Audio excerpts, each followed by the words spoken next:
وسط هذا الأمر تحدث عن الإدارة السابقة لكابتن حسين لبيب، ساب فلوس قد إيه للنادي، مين مسؤول عن الغرامة اللي موجودة دلوقتي. كل هذه الأمور اتكلم فيها مرتضى منصور. معانا الأستاذ الكابتن حسين لبيب رئيس لجنة إدارة نادي الزمالك السابقة. أهلا بيك يا فندم. أهلا يا أستاذ عمرو، إزي حضرتك؟ هو بيقول إنه جه النادي واستلم وكان فيه 70 ما يقرب من 70,000 جنيه، يعني كل اللي موجود. يعني نمرة واحد، إحنا من أول يوم دخلنا النادي اعتبرنا إن العمل المؤسسي إن يبقى كل حاجة بتبقى في البنوك والخزنة بيبقى فيها أقل رقم ممكن. فال 69,000 جنيه دول كانوا في الخزينة. ده غير بعد إذن حضرتك، وأنا نزلت النهارده بوست حاطط فيه كل الأرقام بالمليم. احنا سايبين حساب 3 حسابات بالمصري. الحساب الاول فيه 14,218,210. الحساب الثاني فيه 428,421. الحساب بالمصري برضه 431,660 جنيه. حساب بالدولار فيه 13,930 دولار. حساب الخامس اليورو 5,391.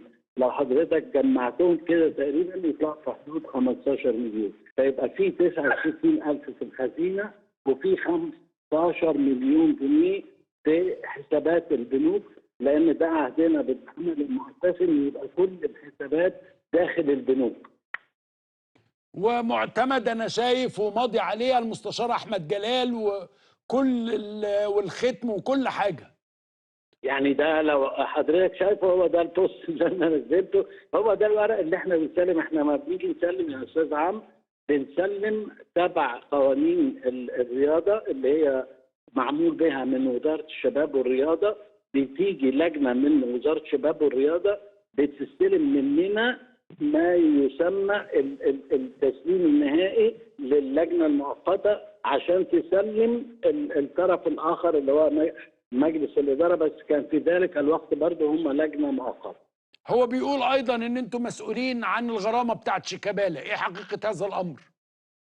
يا فندم احنا كل اللي قعدناه في النادي 6 شهور، احنا مسؤولين عن كل ايه، بس يعني انا اللي بقالي 6 شهور فقط في النادي مسؤول على النادي من سنه 2014 ولا 2013.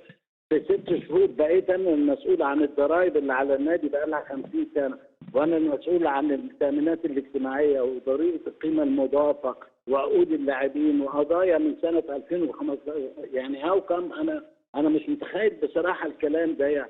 يعني بجد يعني الواحد تعب من كتر الكلام الكتير اللي بيتقال اللي هو دون اي حقائق وكلها مغالطات.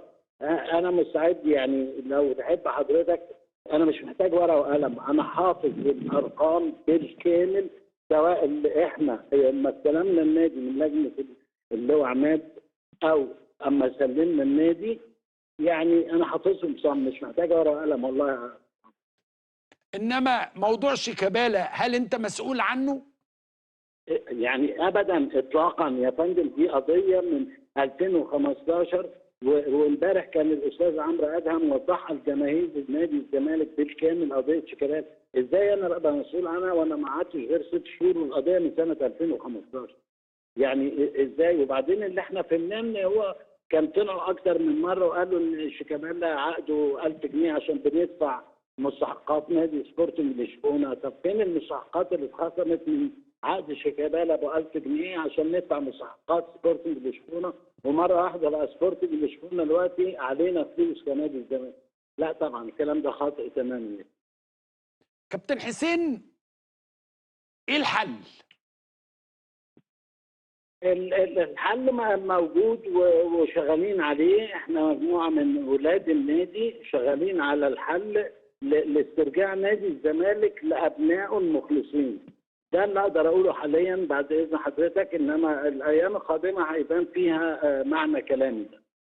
يعني انتوا بتجهزوا حاجه يعني علشان يبقى في كتله طبعا. تقدر تتصرف تنقذ النادي، لان النادي مش بيغرق النادي غرق وهو بيقول كده. الراجل يعني الراجل طالع يومين قال لك ما عنديش حاجه ومش هعرف اعمل حاجه وانا محجوز على الفلوس والقيد مقفول ومش هقدر اشتري لعيبه ومفيش فايده وكل حاجه يعني. اللي بحاول اوضحه لحضرتك ان احنا كلنا كابناء النادي اللي هم لعبوا وتعبوا جوه النادي ده، كلنا تجمعنا بان احنا نسترجع النادي الزمالك مره اخرى لابنائه اللي هم تعبوا واجتهدوا فيه. والنهارده ما حدش فينا بيبص لنفسه، كلنا بنبص لنادي الزمالك، وده عهدنا بنادي الزمالك. وانا متخيل بس ان فتره 6 شهور دي لو كل زملكاوي يقعد مع نفسه كده ويقارن، يقدر يستطلع يعني تماما ان نادي الزمالك كان بيدار باحترافيه وكسب بطولات وما عملش اي مشاكل مع اي حد ولا صوتنا عالي. وفي نفس الوقت برضه يا استاذ عمرو يعني ما احنا لعيبه نعرف نعلي صوتنا ونعرف ناخد حقنا 24، بس احنا ملتزمين بالدوله اللي احنا عايشين فيها وبالظروف اللي موجوده فيها الدوله، واحنا ملتزمين بس قادرين ان احنا نسترجع نادي الزمالك. ده اللي احب اطمن منه الناس. انت شفت موضوع امام عاشور ازاي؟ انا شفت امام عاشور كحسين لبيب يعني بمنتهى الحزن اقدر اقول ان امام عاشور كان ماضي معانا تعاقد 4 سنوات. كان امام عاشور اما انا تعاقدت معاه وانا بسيب النادي قبلها بتقريبا 5 ايام والله.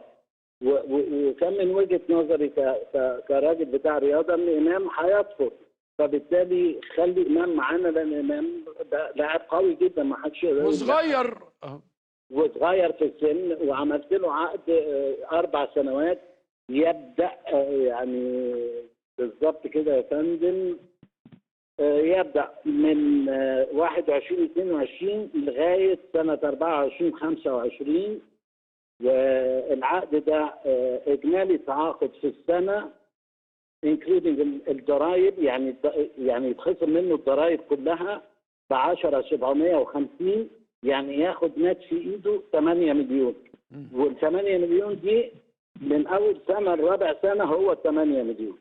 وسايبين 4 نسخ في النادي مش نسخه واحده. بعد اذن حضرتك انا برد اهو يعني بمنتهى الحلم والحزم، سايبين 4 نسخ لان هم اتمضوا ال4 نسخ دول مع ال4 نسخ بتاعت الكابتن عبد الله جمعه برضه 4 نسخ. تم توثيق عقد الكابتن عبد الله جمعه ولم يتم توثيق عقد الكابتن امام عاشور. ليه يا فندم؟ ليه ما توثقش عقد امام عاشور؟ انا بعد اذن حضرتك احنا يعني تقريبا احنا مشينا، مش تقريبا احنا مشينا يوم 21/11. الكلام اللي انا بحكيه لحضرتك كان يوم 16 او 17. العقد موجود على النت، يعني انا مش بقول حاجه ما اعرفش تنزل ازاي، انما هو على النت لو حضرتك تقدروا تبصوا عليها تلاقي ان احنا في 4-5 ايام احنا مضينا مع امام. بعد 4 ايام سيبنا النادي او 5 ايام مش متذكر قوي، انا متذكر طبعا ان احنا مشينا يوم 21/11. ال5 ايام دول ما لحقناش نوثق. طب ليه لم يتم توثيق العقد بعد كده؟ لا يسأل في ذلك المسؤولين، لان هم مره طلعوا قالوا لحقنا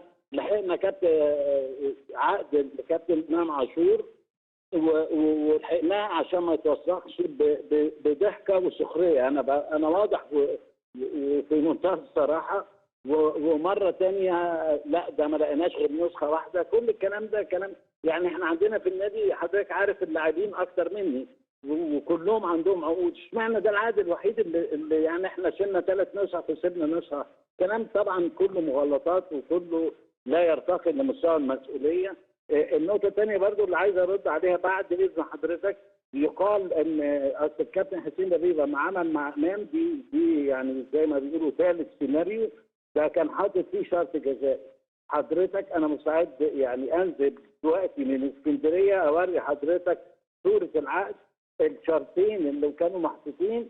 ودي يعني الاول مره في نادي الزمالك ان النادي اذا جاب اعلانات للكابتن امام عاشور النادي ياخد 80% من الاعلان واللاعب ياخد 20%.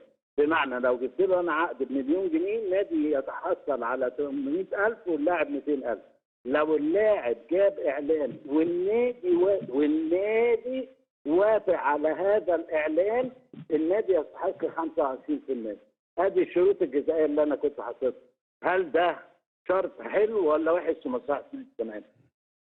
الأستاذ كابتن حسين لبيب رئيس لجنة إدارة نادي الزمالك، شكرا لك يا فندم.